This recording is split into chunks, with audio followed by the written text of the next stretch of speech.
today we're going to be hearing about bridging the gap, police and residents working together in an apprehensive community.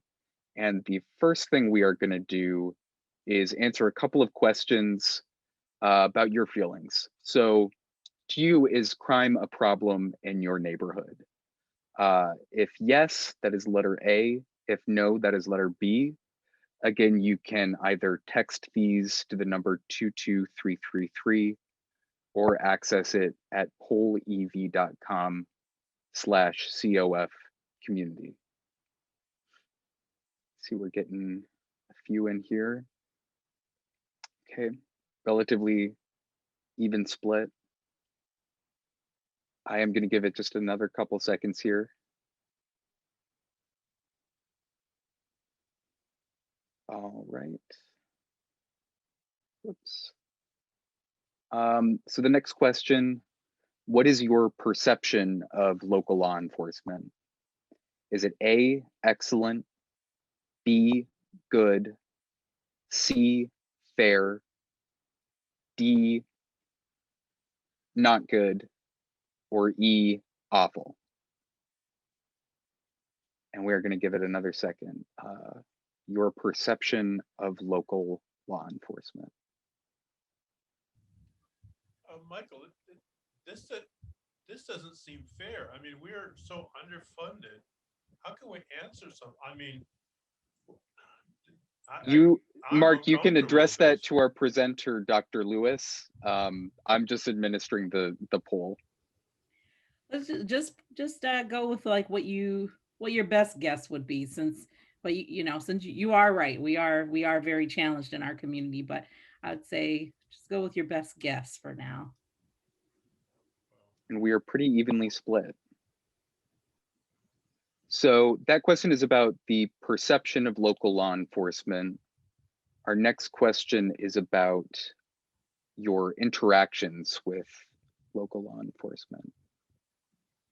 So how has your experience interacting with local law enforcement been? Has it been A, excellent, B, good, C, fair, D, not good, or E, awful? And we'll give it just a minute here. Your experience interacting with local law enforcement. All right. Again, we have a split weighted towards good. So with that, I am going to pass it over to Dr. Lewis. All right, thank you so much, Michael. And thank you for joining us today. This presentation is in honor of Ms. Danielle Nadine Brown, who is a community advocate as well as a literacy champion in the city of Flint. So definitely would like to give her honor for all the work she has done, and may she continue to rest in power.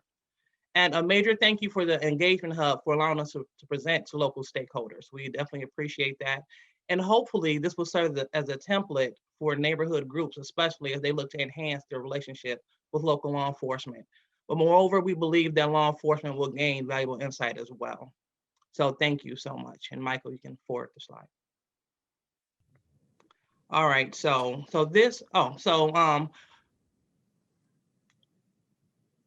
without further ado, after you all express your feelings about the police, there are no other person better for me to introduce besides the police. So I would like to introduce to you, the assistant commander of the Michigan State Police Post in Flint, as well as a community stakeholder, as well as my friend, Mr. Lieutenant Jeff Short. Thank you, Liddell. Thank you, everyone, for joining today. I'm very excited to be part of today's conversation. Yeah, I'm the assistant post commander at the Michigan State Police Post here in Flint.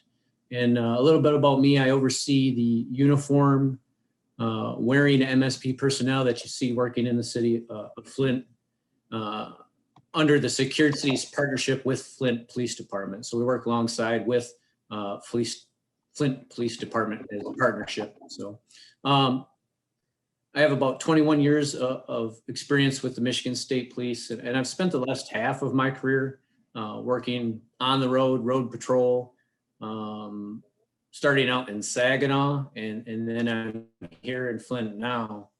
I'm very excited to be part of the Flint community. I'm a huge advocate for building relationships within the community. I very much understand the need that we have in the communities in which we serve, we being the police, to have a loving and trusting relationship with one another. And building a positive relationship is my mission, and I hope tonight's conversation is meaningful to all of you and beneficial to all of you. So thank you for having me. All right, awesome. Thank you so much, Jeff. So, Michael. And so who am I? When asked who I am, I will say no one. I'm just a concerned citizen that wants the best for my community. I am the owner of Jane Key Solutions, a small business that helps other small business do business with the government. And I have recently been appointed as the vice chairperson of the Flint Community Schools Parent Advisory Council. And then from there, I have been placed on the Flint Community Schools Strategic Planning Committee, and I'm also a candidate for the City Council Second Ward. But most importantly, what qualifies me to speak to you tonight is I am the president and founder, and often referred to as the mayor of Sarvis Park, the Sarvis Park Neighborhood Association. So that leads into our next slide. So the Sarvis Park Neighborhood Association definitely established during the coronavirus. We are in the Wakena subdivision, and our jurisdiction is between Pasadena, Stewart, Clio, and Fleming Road. And so via the news, as you see, we definitely have our challenges.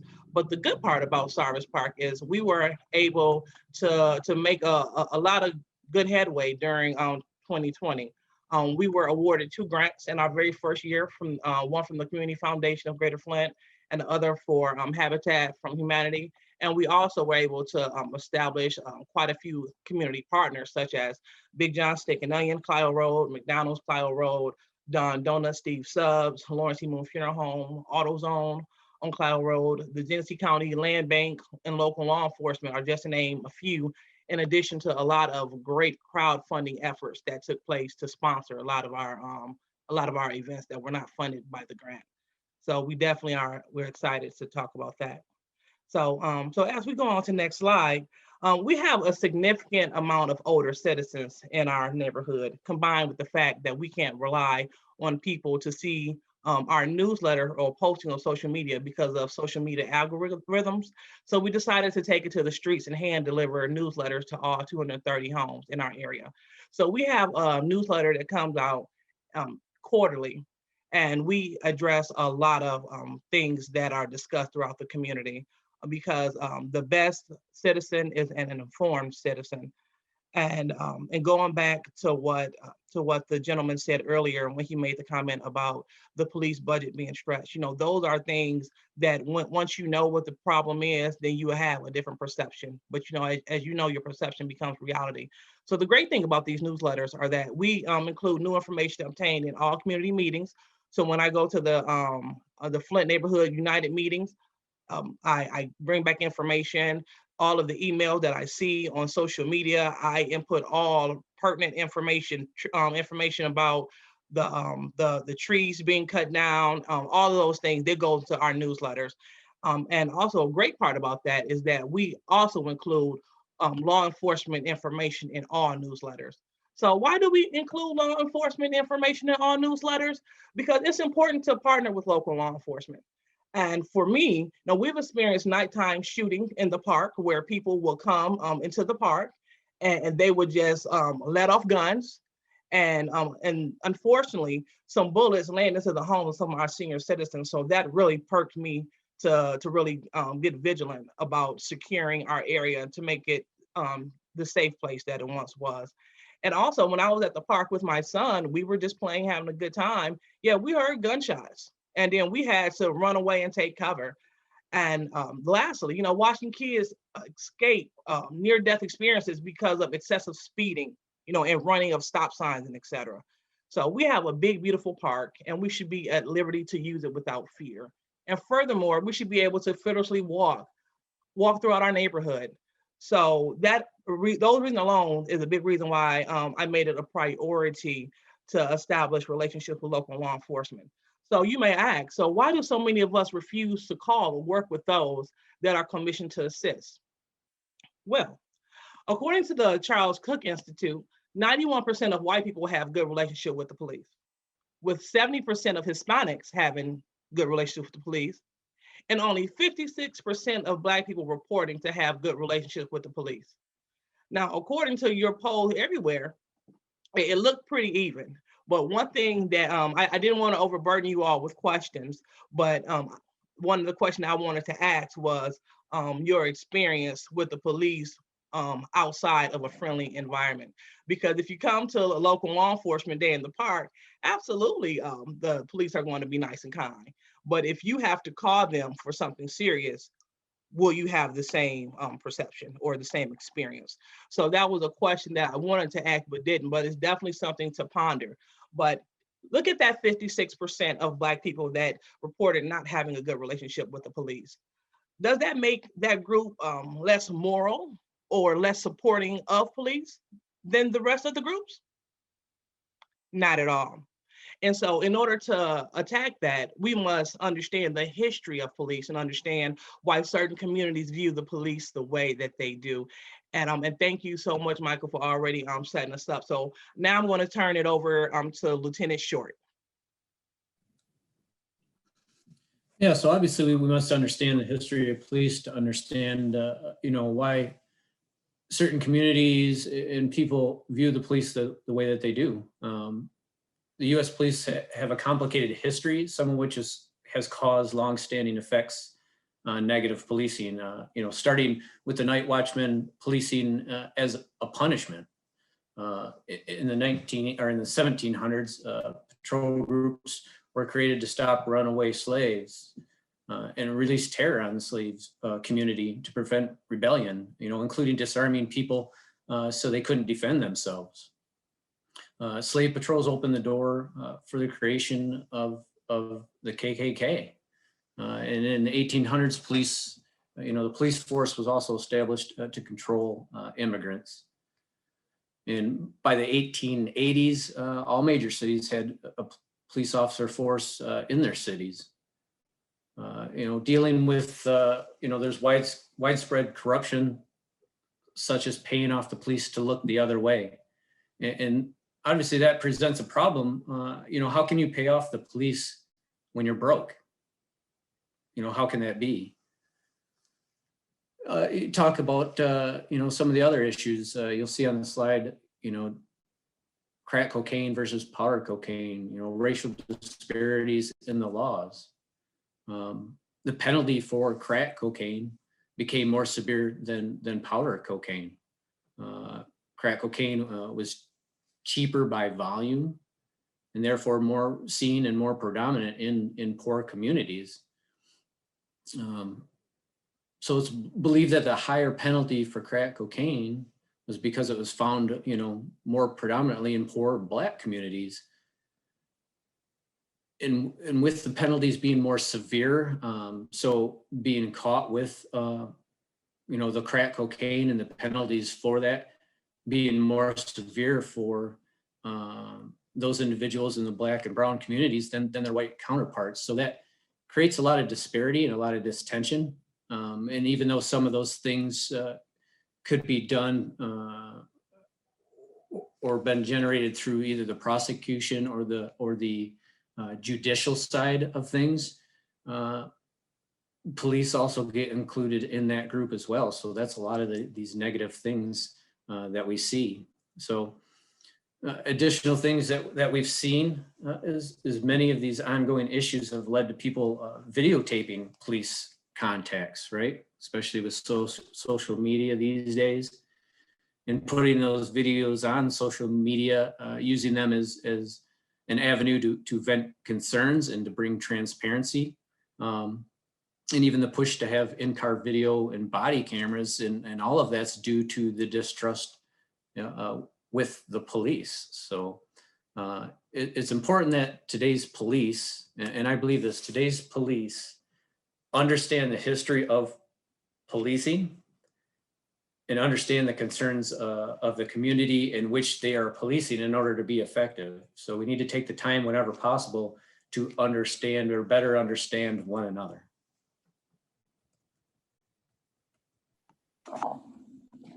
All right, thank you so much, Lieutenant Short. So go ahead, Michael, advance the slide. So, Lieutenant Short, you want to do this one too? Yeah. So the current problem, right? This cannot be a one-sided transaction. It takes both elements, the police and the community, to work together.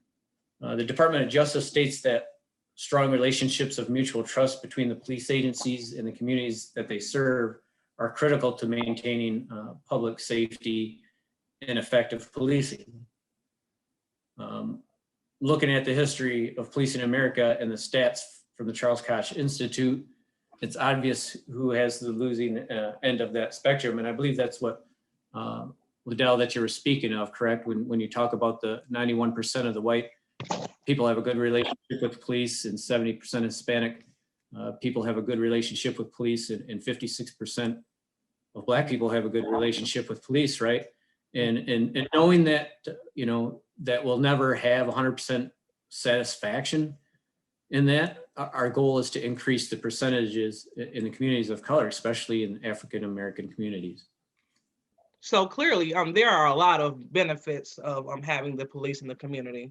As the slide said, you're reducing crime, reducing the fear of crime, and also increasing public satisfaction of the police and everything. And I just want to go back to our experience right now. We're going to just lean on over to our experience. So what we noticed in the Cyrus Park area, that residents and lawbreakers alike were talking. So how did I find that out? Because I know both of them, and they really had something to say about the police having a bigger presence in the community, seeing them in the park and etc. And that was definitely a great thing, and great thing for the residents that wants longevity in the neighborhood. So you can build relationships with local law enforcement and set a precedence in your community by doing a few things. And what we're about to get into those things right now. All right, so one of the things you can do is you can join local law enforcement initiatives, such as programs like Ignite.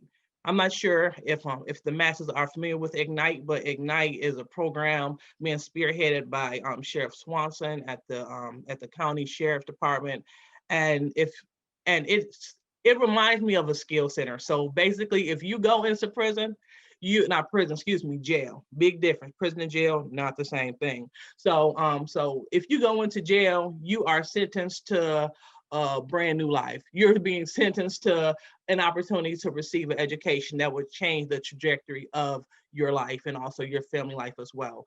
They are providing skills such as carpentry, barbering, auto mechanics, different skills that will help inmates from ever coming back to that place. And that's the goal, because over 90% of the people that entered the county jail, they enter back into the community. So their goal is to ensure that those enter into the community, that they are equipped to be productive citizens and that they can thrive and have a way of life.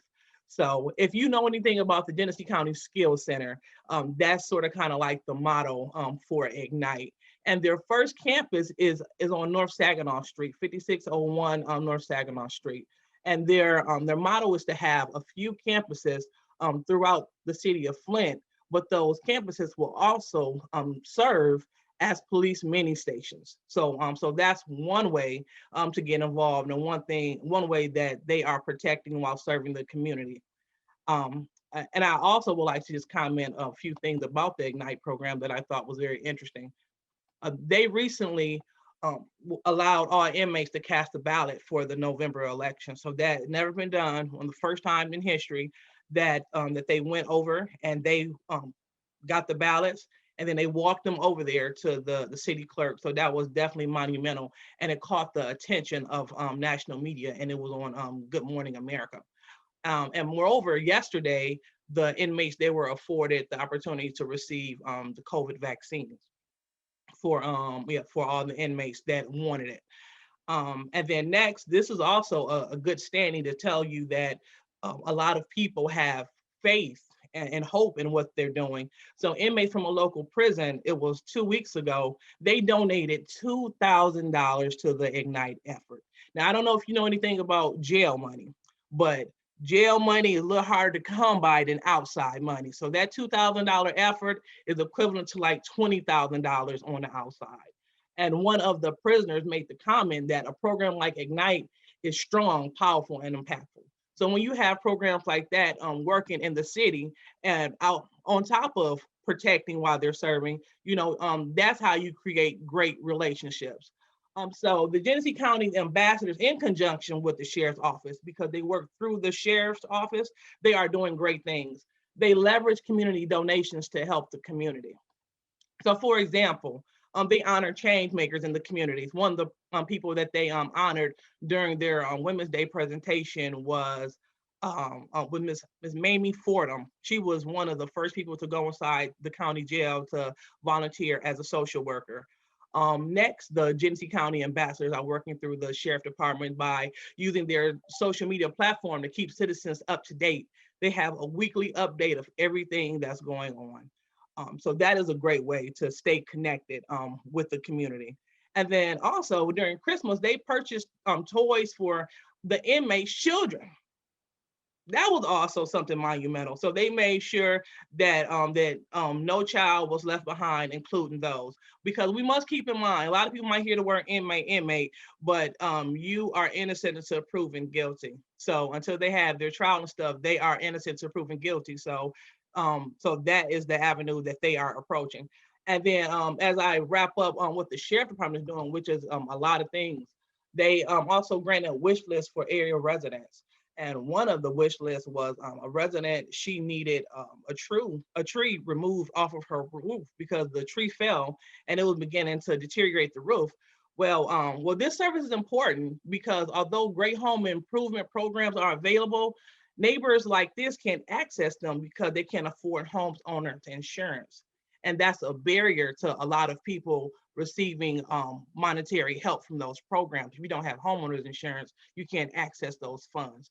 So that's the way that the sheriff department step in to serve while protecting. So next, Michael, I would like to talk about the Flint Police Department and reaching out. If you call them, they may come. And what I mean is it was a heartwarming story where a parent, it was a mother, and her child had severe anxiety about police for whatever reason, just really, really anxious when it comes down to police. And she called the Flint police. And I know when you contact Officer Bernie, yeah, he's definitely responsive. But when she called, she asked if an officer can come to the house and just have a conversation with her son. And they made that positive house call. They came.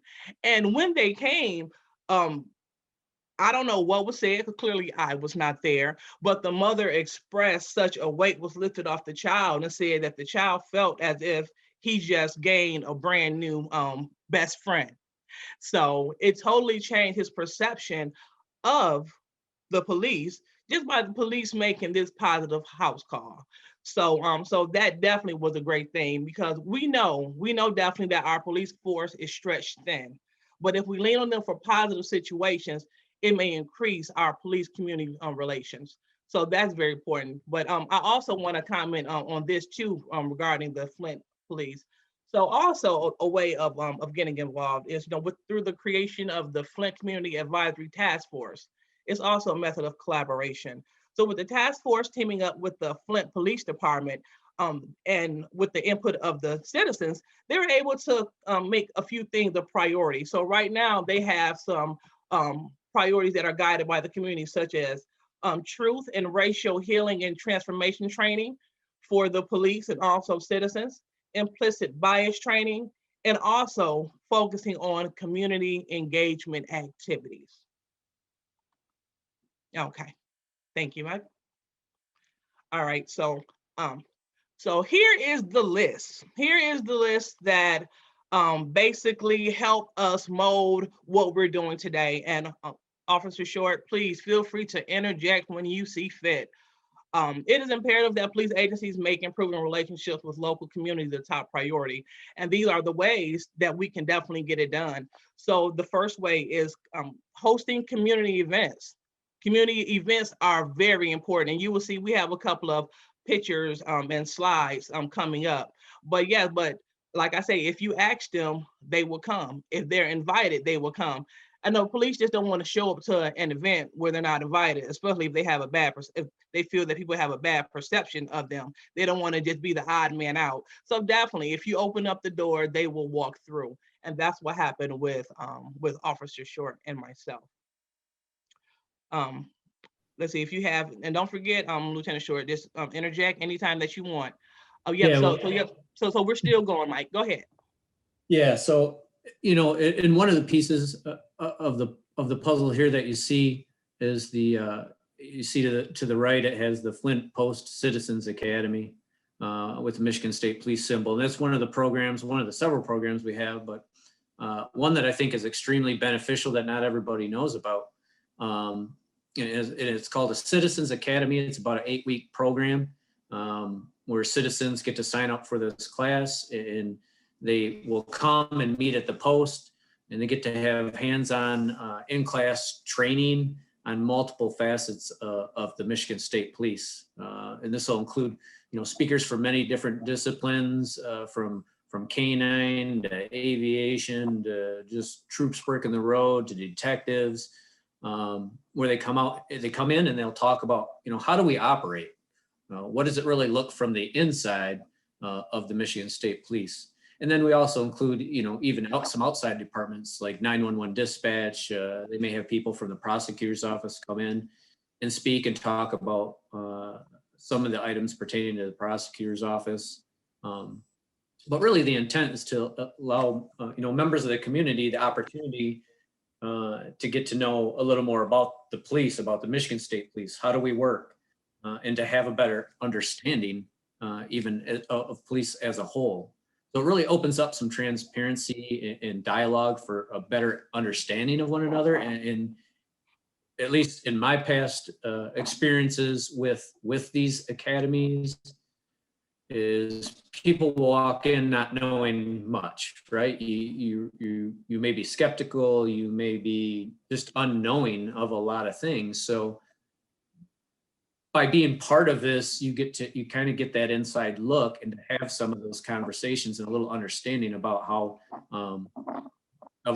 we operate. And in the end, when you walk out, it puts a lot more things into perspective. And I think it's just very, very beneficial as a whole. I think the last academy ended up getting, cut off because of COVID, and there was a few weeks left, and we're really hoping to get that back in play and get that finished out. I know we're looking at some online versions of that, but in all reality, it's really best suited for hands-on in person, so you can see how these things work and how they unfold. And I think they're really, really beneficial. The simple solution is just taking the time, both the police and the community, to talk and communicate with one another, taking the time to understand one another and to support one another really develops that trust. Love and understanding goes a long way, I say. So, so that's one part of it. I don't know, Liddell, if we had time, that the Safe Neighborhood Initiative, if that's appropriate to even discuss here, unless there's a better slide suited for that. But well, we have their attention, mine as well. I know I just wanted to jump in and comment on the Citizens Academy. As you all see, I was a part of the Corona cohort for the Citizens Academy, and we definitely did a lot of hands-on things. And like you said, it allows you to see the police force through the eyes of the officers as a community member. And that is a program that I highly admonish all police agencies to undertake, so they have an understanding of the Sheriff's Department, so they have an understanding of the Flint Police Department, just like we're gaining insight of the Michigan State Police Department.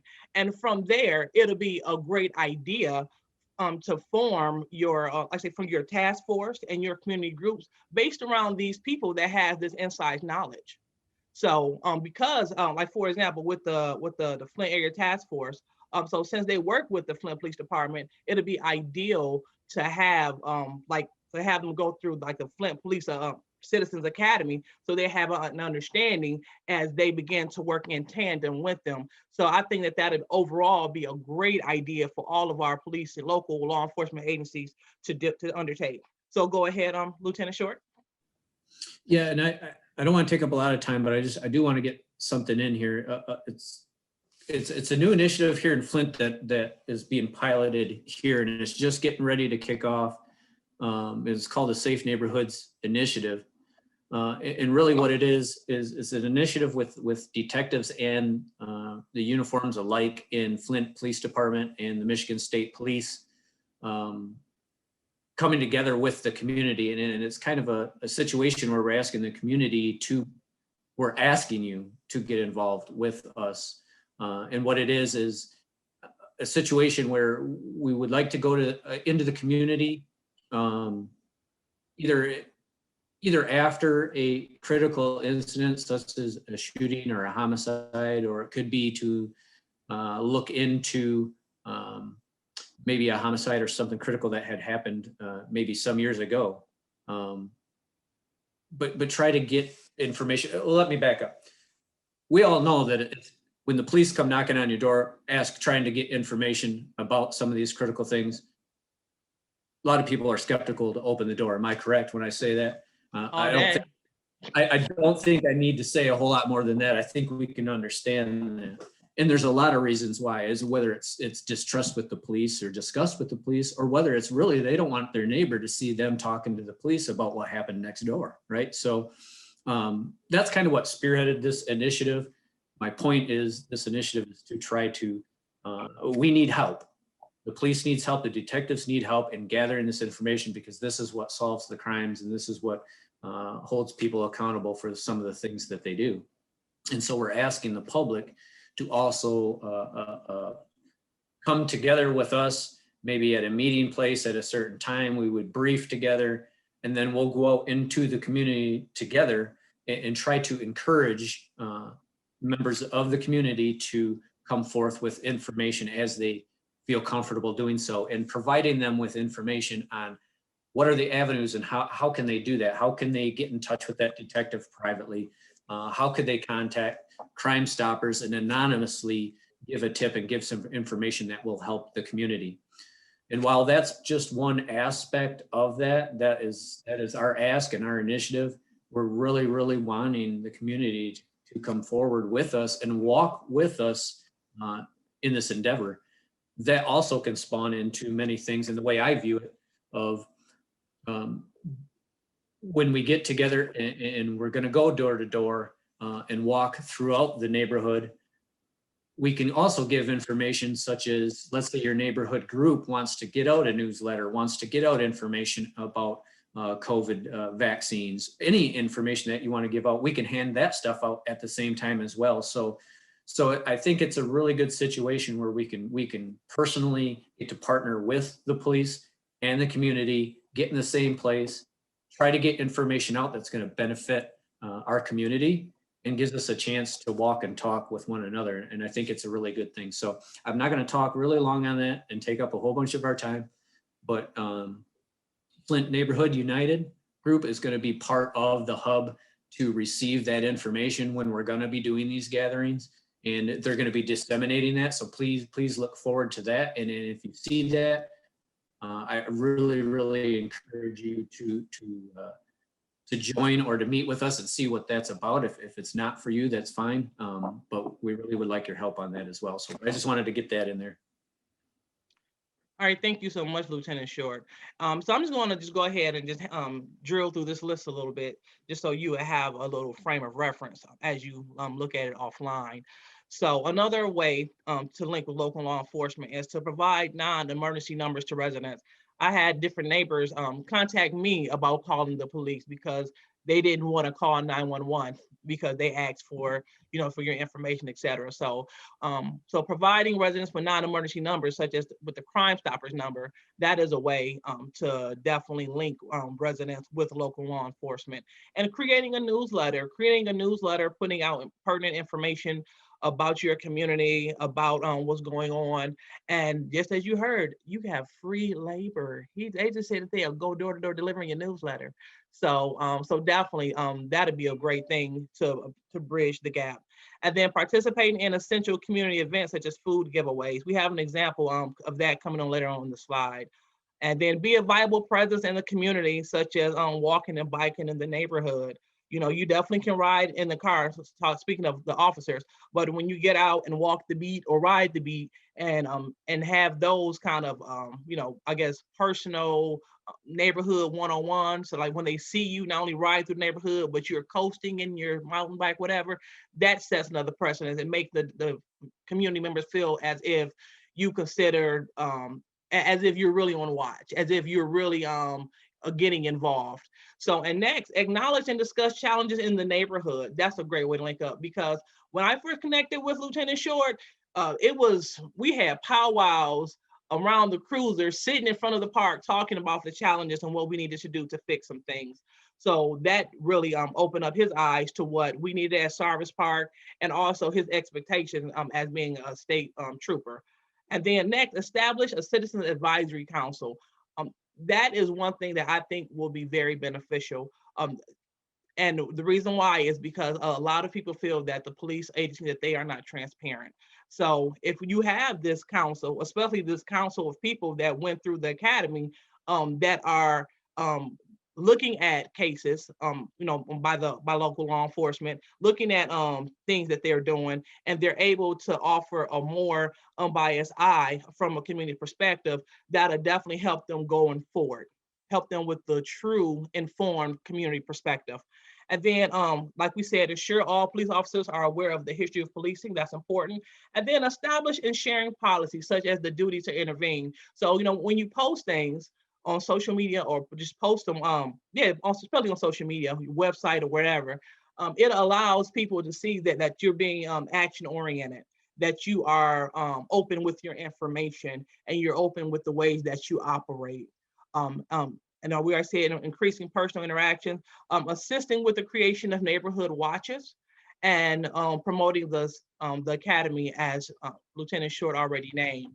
But I just have just a couple more, just so you be aware of.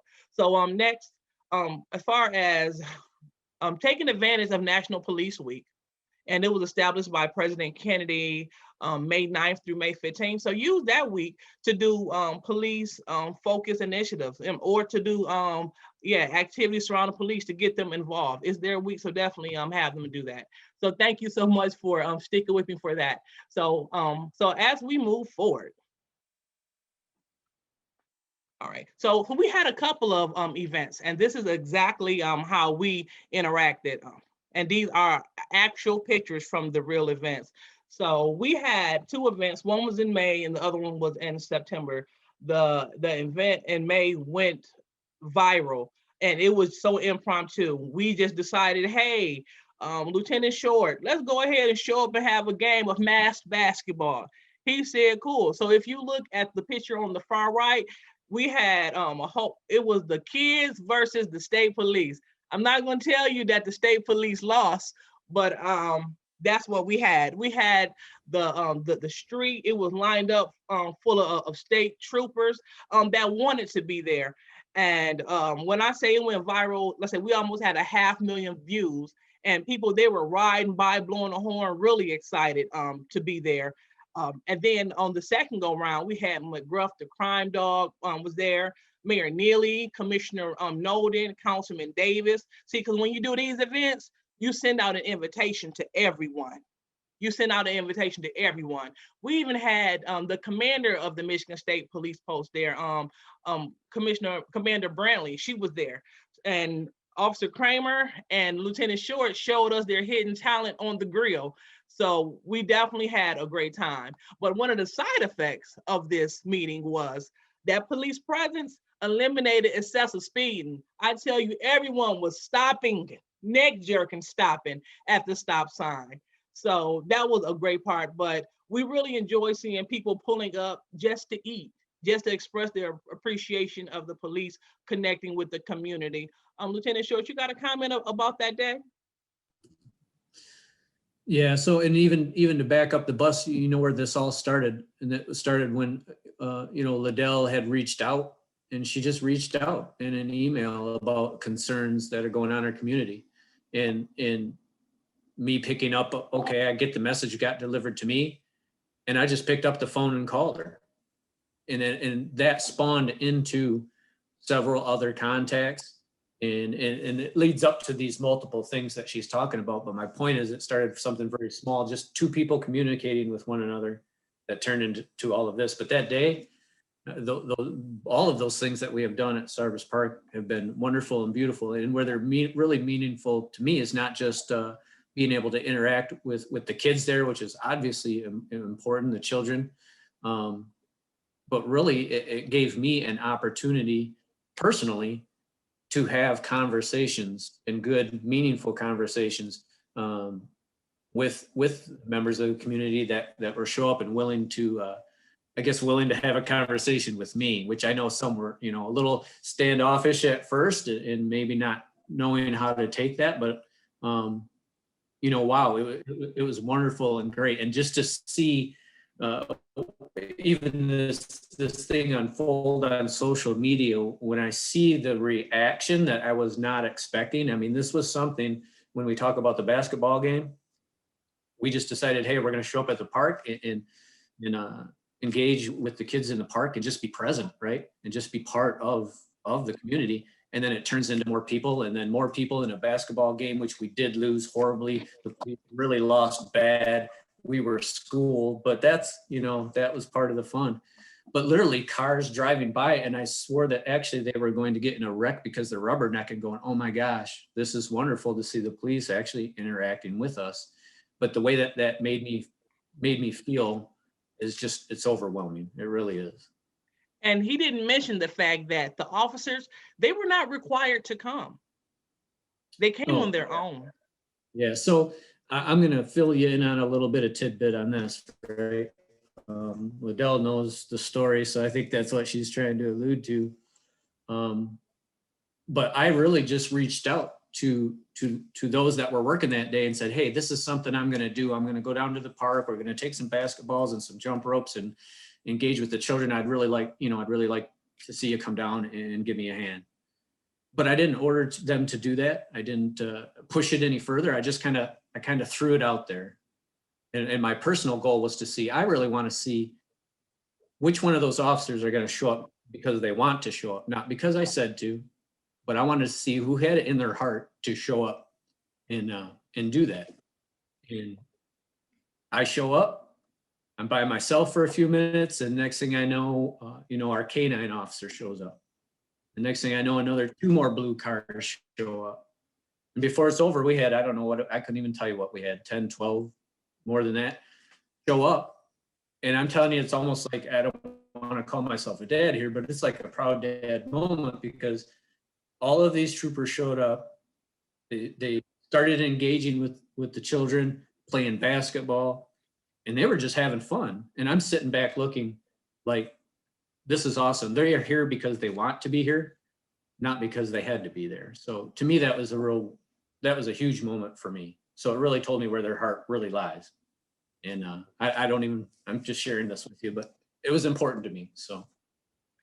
And Michael, if you can go back just 2 slides really quick. Yeah, we know that time is getting a little tight, so we are going to definitely respect that. Yes, right there. And so during these days, these special events, it's also great to acknowledge your community heroes. So during our Law Enforcement Day, we acknowledge Mr. Jerome Threlkel, whom the community knows quite well, as well as former Councilwoman Jackie Popular, because they've been taking care of the Sarvis Park community, I'll say in Flint in general, ever since I was a child. So they were very humbled and they had a great time. So when you honor people and bring them to the table, that appreciation makes them want to do more. It makes them feel connected.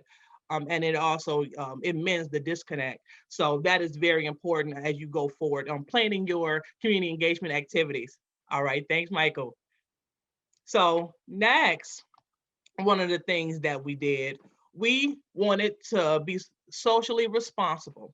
So we had social responsible trick-or-treating. We had a candy hunt in the park. So we reached out to Captain Bernie from the Flint Police Department, Lieutenant Short and Trooper Kramer made sure we had enough candy as well as enough police support for our first candy hunt. So we dropped eggs in the entire park, the playground park, the wooded portion. We dropped those eggs. And with the help of our community partners, we were able to put cash in some eggs. We were able to put Big John sandwich coupons and eggs, McDonald's coupons and eggs, Don Donut certificates and eggs. And just drop them in the park, and you're at liberty to pick up however many eggs, pick them up until they're gone. So we had a great time doing that. And Brownell Boulevard Coalition, which is the overseer of EJ's Garden, which we'll talk about really briefly soon, they provided the drinks, tents, and chairs. And moreover, the Children's Museum, they donated 100 stay-at-home science kits for the event. So the parents, they're more grateful for those experiments than the delicious treats. But overall, it was a great time. And it was a way that we socially engaged law enforcement as well as our community. All right. So we're going here, and we're talking about Star Park being on the move. So we decided to have an ice cream social distancing event. Again, when you're engaged in a community, especially during the pandemic, you got to be a little creative. So what we did was we used African-American owned ice cream shop on the north side, where we are, to provide our tasty treat. So the Scoop hand dipped ice cream parlor provided phenomenal service and provided the neighborhood with classics, including Superman, that is my favorite, and also butter pecan for the old school people. And we're looking forward to doing it again and coupling it with a game of kickball, probably with a neighboring community. All right. So so right now we're just talking about EJ's Garden. Really, not, excuse me, we're keeping the community clean. So we don't just clean up in our community, we take it a step further. You know, we fight blight, board houses, and with generous donation of dumpsters and boards, we also secure vacant homes. So this deters trespassing from, so if you can just go to the keeping the community clean slide, Michael, really quick. So this deters children from trespassing in these potentially dangerous structures. And we are waiting for the weather to break so we can partner with Republican for their targeted ward cleanup, because we have a lot behind BP and Beavers and AutoZone, and basically the entire block of Wisner between Myrtle and Cooper. We have to fix that. But if you're interested in cleaning up a blighted area in your community, they have a program through the city of Flint, the city of Flint Ward Cleanup Support Program. Please contact Heather Griffin. I just wanted to drop that just so you will be aware. At Heather Griffin at H Griffin, that's HGRIFFIN at cityofflint.com. So, all right. So, the police were invited, but they couldn't make it. So what he decided to do was he decided to go to the Hallwood Plaza for the food giveaway.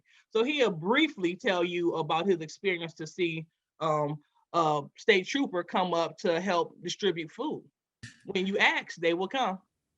Lieutenant Short? Yeah. So I did miss out on the one, and I felt bad, and so I'm looking for what else is it that I can do, and I obviously know about the food giveaway, so I'm like, all right, well, I found one, figured out where the next one is, and I happen to be at Hallwood Plaza, so I'm going to go down there. And yeah, it was kind of a unique experience for me for the first time here in Flint, going down to that. And so I go and I park, and I'm going to walk up, and people are looking at me like I have like 5 heads.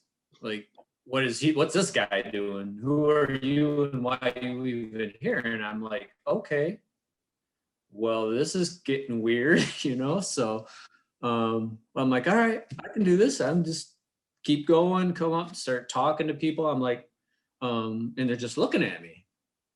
And I'm like, so is there something I can do? I came here to help. Came here to help. I know I can see what you're doing. You got to give me a job here. I need something to do so I can help. And all of a sudden it was like, oh, okay. And all right, well, you can go down here and you can see those bags over there. Yeah, you can grab those bags. And when we tell you to, you're going to hand, doing the whole thing. So I started doing it.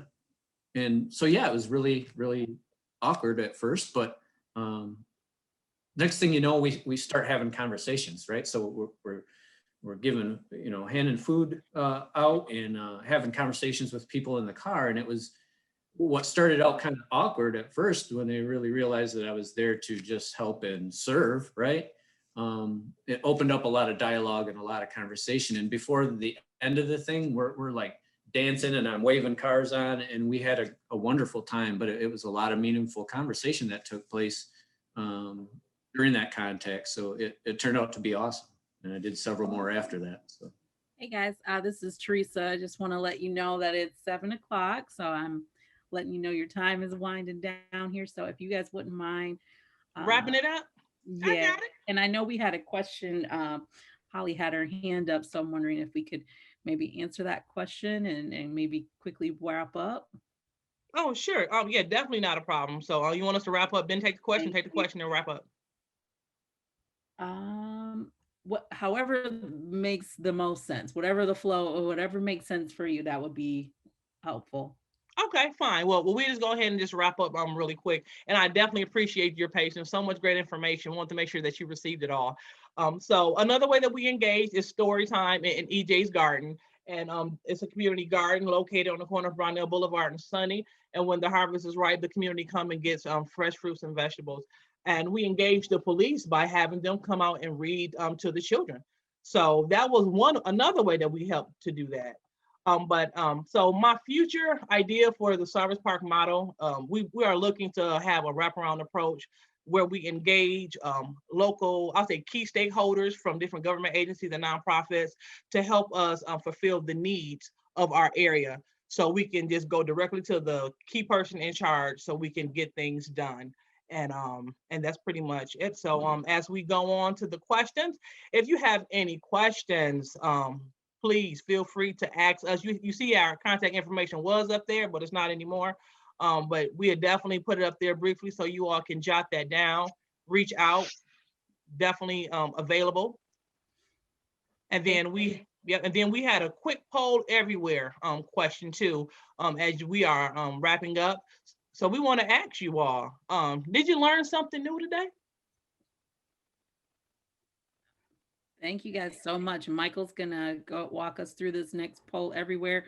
And then we will take Holly's question while people are answering the poll, I think here. And then since we don't have time for a lot of other questions, if people could either reach out directly to them or put in the chat if you have a question. I know Dr. Lewis usually hangs out for the rest of she usually hangs out for the series. So if you have questions, please feel free to drop them in the chat or send them an email to those contacts. Michael, do you want to walk us through the poll? Yeah, you can respond to this just by following the directions on screen. Alrighty. Okay, well, Holly, what was your question? While people are, did you learn anything new today? So while people are answering that, Holly, did you, I know you had your hand Yeah, up a little bit. I have comments and questions and just light concerns. So I'll just do them all together. Great job, Liddell, Lieutenant Short. Great job. I enjoyed it. I had to jump out and come back in a couple of times. So looking forward to seeing the complete content. My question is for Lieutenant Short. The Flint police, oftentimes we are engaging with or trying to engage with the Flint police, and we're told, they don't have the time because of lack of resources and manpower to come to, just community meetings or to do some of these things, right? But it often seems like MSP always has, an abundance of officers to participate. Like you said, you didn't mandate them to come, they came. I'm just looking for, your thoughts on that. Is it that your workload is lighter than the city of Flint because you guys are in the city limits? I'm just wondering how we're able to see you more fluidly in the community and not the actual Flint police. Well, that's a tough one. I can't speak for Flint Police Department. I know they're busy and they get pulled in a lot of directions, and I'm not sure why. We may be seen or more present a little more often. I know that I'm working with the Flint Police Department with Chief Green and a lot of the other officers in meeting and trying to get together to work on initiatives that we're doing together. And I believe as we roll out through this summer and through this COVID situation that we're in, and we can do some things outdoors, I really am firmly believe that we're going to see a lot more of both Flint PD and the Michigan State Police together engaging a lot more than maybe what you have seen in the past. But I can't speak for Flint PD. I understand. Hopefully, and I'm confident that we're going to see more engagement. I just want to say, just before COVID even happened, we saw you guys out in the community all over Flint, and so thank you for the commitment and the passion that you bring to our communities. And then lastly, Ladell, I know you're running for a second ward council person. Will you commit to, if you're elected, that you just don't do projects in Sarvis Park, because Bassett Park is a large park in the second ward, and if you would take those ideas and those things and just bring it here, more people could enjoy them. Absolutely. I mean, it's all about external validity. Well, that's what they call it in the evaluation world, and that just means you taking what works and you multiply it. So absolutely. And thank you so much for your question, Holly. Thank you. So it looks like people did learn some new things here. Looks like people learned networking is fundamental and being successful, learned about activities that were happening in Sarvis Park. Well, it was very enlightening, learned a lot of new things. I know I learned a lot of new things. I didn't know police did all these things. So that's very cool. All right, so I just put into the chat. I know we don't have time for another question, but if people have more questions, please feel free to put them in the chat. If Dr. Lewis and Lieutenant Short can stay on for a little while, maybe they can answer a couple in the chat. If not, maybe they could answer those questions privately. So we are going to start bringing up our next presenters.